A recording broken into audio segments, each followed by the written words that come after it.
बहुत पुरानी बात है। उस ज़माने में चाँदनी इतनी गाढ़ी होती थी कि उसे हाथों से छू सकते थे और पहाड़ियाँ अपनी बातें कानाफूसी में किया करती थीं। चाँदपुरा गाँव बिल्कुल उन्हीं पहाड़ियों के बीच बसा था, जहाँ लोग रात को खुली छतों पर सोते थे, क्योंकि आसमान से बातें करने से बेहतर कोई कहानी नहीं थी। आरव 13 साल का था। उसे गांव के और बच्चों से कोई शिकायत नहीं थी, बस वह उनसे कुछ ज़्यादा ही चुप था। जब सब लड़के आम के पेड़ पर चढ़कर शोर मचाते, आरव नीचे बैठकर आम की पत्तियों के बीच से झांकते चांद को देखता। उसे चांद से एक ऐसी दोस्ती थी जो शब्दों से नहीं, खामोशी से बनी थी। उसके पिता दूर शहर में काम करते थे और आरव को अक्सर लगता, चांद मेरी तरफ देखता है तो क्या पापा को भी दिखता होगा। एक पूर्णिमा की रात उसका मन बहुत भारी था। उसने बिना किसी को बताए घर से निकल लिया और नदी की तरफ चल पड़ा। नदी चांदनी में ऐसी लग रही थी मानो कोई बहुत लंबी रेशमी चादर बिछी हो जो बह रही हो। वह अपने पुराने पत्थर पर बैठ गया और नदी को निहारने लगा। तभी उसे झाड़ी की जड़ में कुछ चमकता हुआ दिखा। वह झुका, एक मुड़ी हुई चिट्ठी थी, पुरानी, किनारों से मुलायम। जैसे ही उंगली छुई, चिट्ठी में से हल्की सी रोशनी फैली, गर्म, बिल्कुल हाथों जैसी। उस पर कोई नाम नहीं था, बस एक नक्शा था जो धीरे धीरे बदल रहा था। पत्थर का वह पुल जो जंगल के उस पार था, हवा में उभर आया और फिर धुंधला हो गया। आरव को कोई हुक्म नहीं मिला, बस एक बेचैनी सी, वहाँ क्या है, और वह चल पड़ा। जब वह पुल पर पहुंचा तो रात और भी गहरी हो चुकी थी। पुल के पत्थर बिल्कुल ठंडे नहीं थे, वे हल्के से गुनगुने थे, मानो किसी ने अभी अभी उन पर बैठकर अपनी गर्मी छोड़ी हो। आरव ने अपनी खुली हथेली पत्थर पर रखी।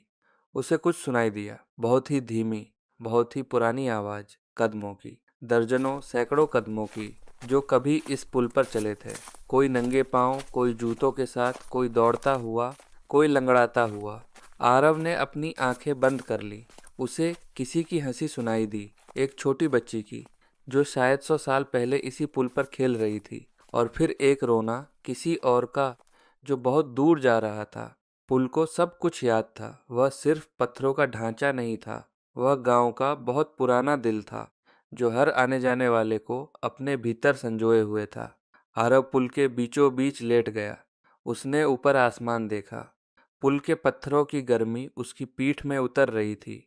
और तभी उसने देखा, तारों के बीच बहुत बारीक एक रेखा चमक रही थी, बिल्कुल हल्की, मानो किसी ने आसमान पर उंगली फेरी हो। वह रेखा धीरे धीरे पुल के एक कोने की तरफ इशारा कर रही थी। आरव उठा और उस कोने पर गया। वहां दो पत्थरों के बीच कुछ दबा हुआ था। उसने अपनी उंगलियों से सरकाया। एक बहुत छोटी सी सीप थी, पत्थर की, बिल्कुल सपाट, चिकनी, जिस पर एक चांद की आकृति उकेरी थी। बहुत पुराने जमाने में, शायद तब जब यहाँ पहाड़ नहीं समुद्र था। आरव ने उसे अपनी जेब में रख लिया। चिट्ठी ने अब नया निशान दिखाया, जुगनुओं का जंगल। पर इस बार नक्शे के साथ एक शब्द भी था, सुनना। आरव ने जंगल में कदम रखा तो उसे लगा वह किसी बड़े कमरे में आ गया है, जिसकी छत पत्तों की है। जुगनू यहाँ उड़ नहीं रहे थे, वे हवा में ठहरे हुए थे, जैसे किसी तस्वीर में हो। हजारों छोटे छोटे बिंदु, बिल्कुल स्थिर। आरव ने सांस रोकी। उसने एक कदम आगे बढ़ाया। जुगनू हिले नहीं। एक और कदम, फिर भी नहीं। तभी उसने गौर किया कि वे एक पैटर्न बना रहे हैं, एक बहुत बड़ा चक्र, जो धीरे धीरे घूम रहा था, पर इतनी धीमी गति से कि नजर नहीं आता था। आरव ने बीच में खड़े होकर उस चक्र को देखा। उसे समझ नहीं आ रहा था कि यह क्या है, पर उसके भीतर कुछ कह रहा था, इसे रोकना नहीं, इसे देखना है। तभी उस चक्र के बीच से एक जुगनू अलग हुआ और सीधे उसकी नाक पर आकर बैठ गया। आरव ने अपनी आंखें मूंद ली और एक बहुत साफ तस्वीर दिखी। एक औरत बहुत पुरानी पोशाक में इसी जंगल में बैठी थी। उसके हाथ में एक टोकरी थी और वह किसी को कहानी सुना रही थी, एक बच्चे को। बच्चे के हाथ में एक मुरझाया हुआ फूल था और औरत कह रही थी, फूल मुरझाता है तो खिलता नहीं, लेकिन उसकी खुशबू बिखर जाती है। आरव ने आंखें खोली। जुगनू उड़ गया था। वह चक्र अब टूट चुका था और सारे जुगनू धीरे धीरे घुलने लगे थे।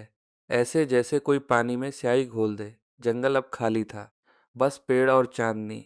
उसकी जेब में वह पत्थर की सीप थी और उसके दिल में वह औरत की आवाज़ गूंज रही थी। चिट्ठी पर अब झील का नाम था और नीचे एक और शब्द, अपना चेहरा देखना। झील बहुत छोटी थी, पर उसका पानी इतना साफ था कि उसमें नीचे की मिट्टी तक दिखती थी। कमल खिले थे, पर सिर्फ एक तरफ।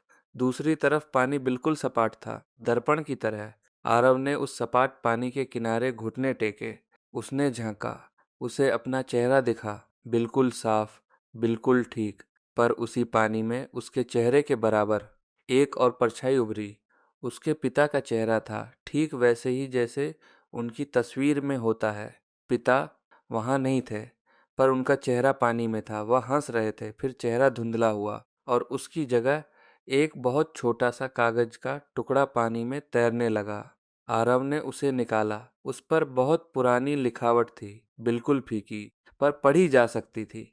मैं चांद देखता हूँ और सोचता हूँ कि मेरा बेटा भी देख रहा होगा। आरव की आंखें भर आईं। उसने वह कागज मोड़कर अपनी जेब में सीप के पास रखा। उसे पानी में किसी और की मदद नहीं करनी थी, न कोई जाल साफ करना था। बस यह छोटा सा संदेश मिला, जो किसी ने सालों पहले शायद यहाँ खोया था, या शायद चांद ने ही यहाँ रखा था। उसे पता नहीं चला, पर उसे अचानक लगा कि उसके पिता बहुत दूर नहीं हैं। चिट्ठी ने अब बांस के वन की तरफ इशारा किया, पर इस बार कोई शब्द नहीं था, बस एक रेखा थी जो कांपती हुई लग रही थी। बांस का वन बहुत अजीब था। हवा थी, पर बांस हिल नहीं रहे थे, बिल्कुल खड़े थे, जैसे कोई बहुत बड़ा रहस्य छुपा रहे हों। आरव ने अंदर कदम रखा तो उसे कुछ सुनाई दिया, एक बहुत धीमी गुनगुनाहट, पर वह बांसों से नहीं आ रही थी, वह जमीन से आ रही थी। उसने घुटने टेके और कान मिट्टी पर लगाए। गुनगुनाहट तेज हो गई। ऐसा लगा जैसे कोई बहुत नीचे, बहुत गहरे, कोई बड़ा सा संगीत यंत्र बज रहा हो। वह उठा और उस आवाज के पीछे चलने लगा। आवाज उसे जंगल के बीचों बीच ले गई, जहां एक बांस जमीन पर गिरा पड़ा था, पर वह टूटा नहीं था, बल्कि इस तरह मुड़ा हुआ था मानो किसी ने उसे झुकाकर बांध दिया हो। आरव ने उस बांस को उठाने उठने की कोशिश नहीं की। वह उसके पास बैठ गया। तभी उसने देखा कि उस बांस के भीतर एक खाली जगह है, जैसे कोई नली हो। उसने धीरे से उसमें फूंक मारी। कोई आवाज नहीं आई, पर जैसे ही उसने फूंकना बंद किया, बांस के दूसरे सिरे से एक बहुत गहरी सी आहट निकली, ऐसी जैसे कोई रात भर रोने के बाद रुका हो और अब धीरे धीरे सांस ले रहा हो। आरव ने फिर फूका और फिर वही आहट। उसे समझ आया, यह बांस कोई साज नहीं था, यह एक पुरानी बांसुरी थी, जो किसी ने बहुत पहले बनाई थी, पर कभी बजाई नहीं गई। वह यहाँ पड़ी थी, और हवा उसके भीतर से गुजरती तो अपनी बात कहती थी। उसने बांसुरी को धीरे से उठाया और उसे बांस के एक खड़े पेड़ पर टिका दिया, ताकि हवा उसमें से गुजर सके। और जैसे ही हवा चली, एक सुर निकला, पूरा साफ, बिना किसी रुकावट के। वह सुर इतना कोमल था कि आरव को कुछ देर के लिए लगा जैसे उसकी माँ उसे गोद में लिए गुनगुना रही हो। हालांकि उसकी माँ को गुनगुनाते उसे बहुत साल हो गए थे। वह सुर बांस के जंगल में घुल गया। फिर सब चुप हो गया। चिट्ठी ने एक बार चमक कर उसे मंदिर की तरफ बुलाया, पर इस बार नक्शे पर उसका अपना घर भी दिखा, मंदिर के बगल में, जैसे दोनों जुड़े हुए हों। पहाड़ी पर मंदिर बहुत छोटा था, केवल एक कमरा। उसके दरवाजे पर कोई ताला नहीं था, बस लकड़ी का एक पुराना पट्टा। आरव ने उसे धकेला।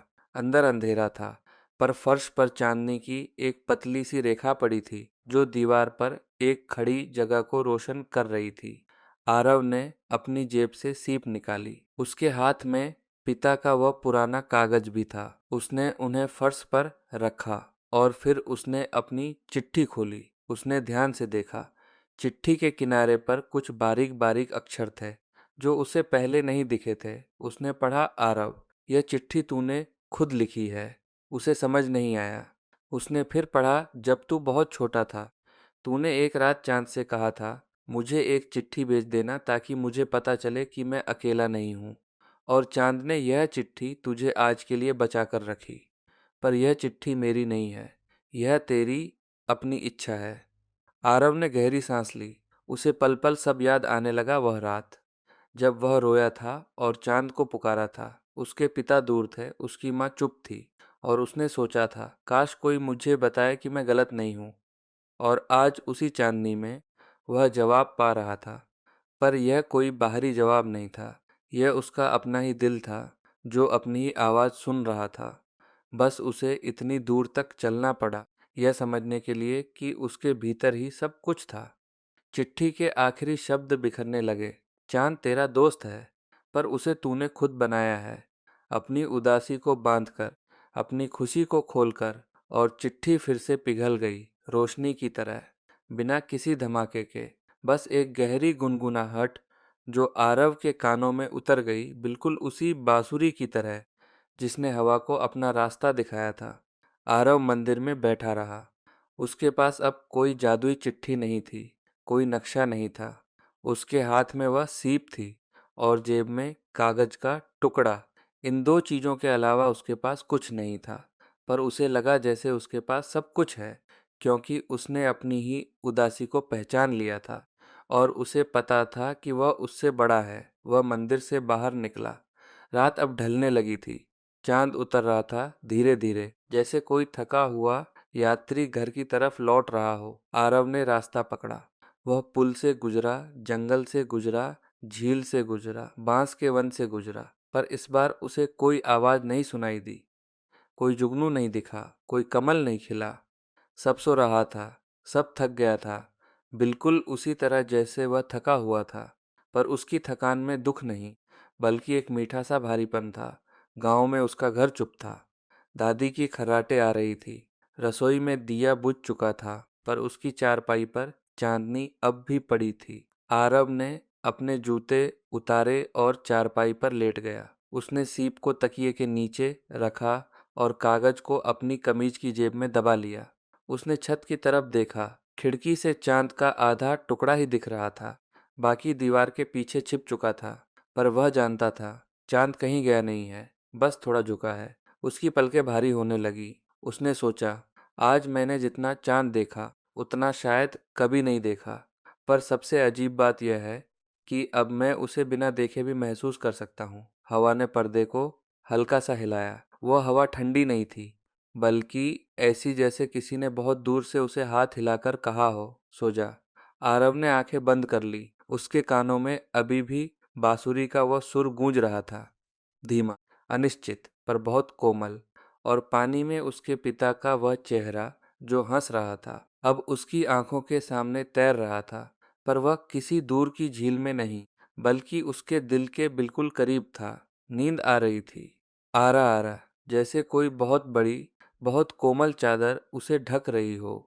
पर उस चादर में कोई कपड़ा नहीं था, बस चांदनी और उसकी अपनी सांसों की गर्मी थी। आखिरी बार उसने मन ही मन कहा, तुमने मेरी बात सुनी चंदा मामा, अब मैं भी अपनी बात सुन लूंगा। और वह सो गया, इतनी गहरी नींद कि उसे पता भी नहीं चला कि उसकी चारपाई के पास खिड़की की चौखट पर कब बैठकर एक पुराना बांसुरी वाला बुजुर्ग आया और उसके बालों को सहलाकर चला गया, बिना कोई निशान छोड़े, बिना कोई बोले, बिल्कुल उसी तरह जैसे चांदनी किसी की नींद में आती है और बिना बताए चली जाती है। शुभ रात्रि।